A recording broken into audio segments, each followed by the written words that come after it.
একটা সময় ছিল যেখানে রক্তদানকে একটা মহান দান হিসেবে মানুষের কাছে উপস্থাপিত করা হতো, কিন্তু সেদিন আর আজ নেই। আজ মানুষ বুঝতে পেরেছেন যে নিজেকে সুস্থ রাখার জন্য কোনো প্রাপ্তবয়স্ক মানুষ যার কোনো অসুস্থতা নেই, তিনি যদি বছরে 3 বার রক্তদান করেন তাহলে তিনি সুস্থ থাকবেন, তার স্প্লিন ভালো থাকবে। সেজন্যই মানুষ এগিয়ে আসছেন এই শিবিরগুলোতে। কিন্তু তারপরেও বছরের কিছু সময় আমাদের রাজ্যের বিভিন্ন হসপিটালে রক্তের অপ্রতুলতা থেকে যায়। মাত্র কয়েক মাস আগের ঘটনা, যখন এ রাজ্যে একটা অন্য সরকার ছিল। আজকে সরকার পরিবর্তনের পর জানা যাচ্ছে অন্য কিছু পাচারের মতো রক্ত ভিন রাজ্যে চলে যাচ্ছিল। যারা রক্তদান শিবিরে রক্তদান করেন তারা চান তাদের প্রিয়জন, তাদের প্রতিবেশী, তাদের রাজ্যবাসী, তাদের মানুষের কাছে রক্তটা বিনামূল্যে পৌঁছক। কিন্তু এই রক্ত নিয়েও যে কালোবাজারি এ রাজ্যে হয়েছে, আজকে সেটা প্রমাণিত এবং সেটা প্রতিষ্ঠিত। আপনারা এগিয়ে আসুন, রক্তদান শিবিরকে সফল করুন, কোন রাজনৈতিক বিভাজনের ঊর্ধ্বে উঠে। এখানে এই ক্লাব যেভাবে বিভিন্ন সময়ে বাবা এর নেতৃত্বে এখানে থাকেন, কোভিডের সময় এই সংগঠন অত্যন্ত ভালো কাজ করেছে। অসহায় মানুষের পাশে দাঁড়িয়েছে, মুমূর্ষ মানুষ যাদের বাড়িতে কেউ নেই একটা অক্সিজেন সিলিন্ডার পৌঁছে দেবার মতো, তাদেরও পাশে এই সংগঠন দাঁড়িয়েছে। আমিও অনেককে পাঠিয়েছি, আমার কাছে ফোন গিয়েছে, আমি এদের ফোন করেছিলাম, তারা নিয়ে তাদের একটা সেফ হোমে থাকার ব্যবস্থা পর্যন্ত করে দিয়েছিল তাদের সীমিত ক্ষমতার মধ্যে দিয়ে। এই সংগঠনের শ্রীবৃদ্ধি হোক, বাড়ির বড় হোক, এটাই আমি চাই। আমি সিএসআর ফান্ড থেকে একটা অ্যাম্বুলেন্স এই ক্লাবের জন্য ব্যবস্থা করে দেব।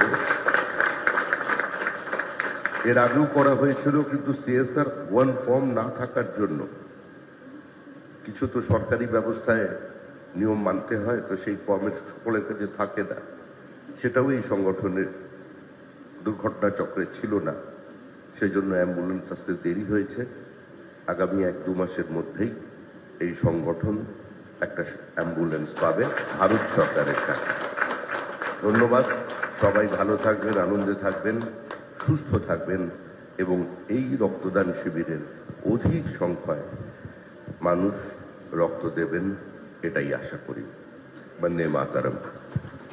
ধন্যবাদ। একটা ছোট্ট উপহার আমাদের ক্লাবের তরফ থেকে আমাদের সাথে যারা যারা এসেছেন তাদেরকে আমরা সম্মানিত করবো, কিন্তু দাদাকে আমরা আটকাবো না।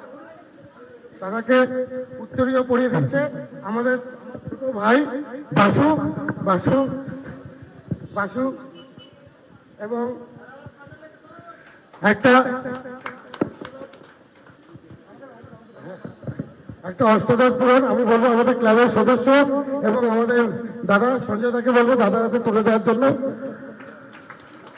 এবং একটা মহিলাদের বলবো সবাই মিলে একটা গাছ দাদার হাতে তুলে দেওয়ার জন্য, এবং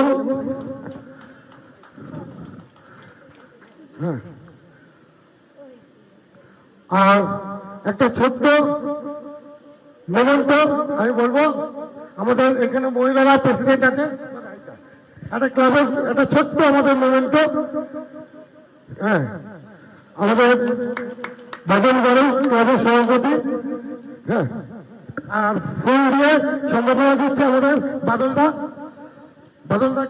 আমাদের ক্লাবের সদস্য, ফুল দিয়ে সম্বর্ধনা যাচ্ছে। একটা জিনিস শুধু এটা দাও, 1 মিনিট, হ্যাঁ এটা একটা স্টুডেন্টকে ডাকছি, শুধু মাধ্যমিক এসছে তাদেরকে একটু ডাকছি, এসো এসো দাও, এটা দাও। আকাশ মজুমদার, তাড়াতাড়ি আকাশ মজুমদার,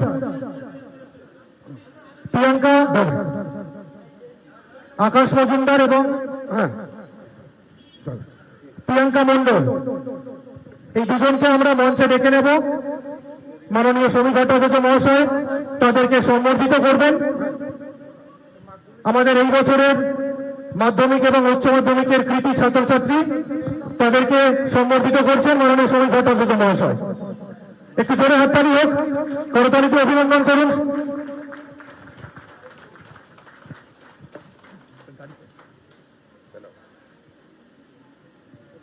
ধন্যবাদ দাদাকে।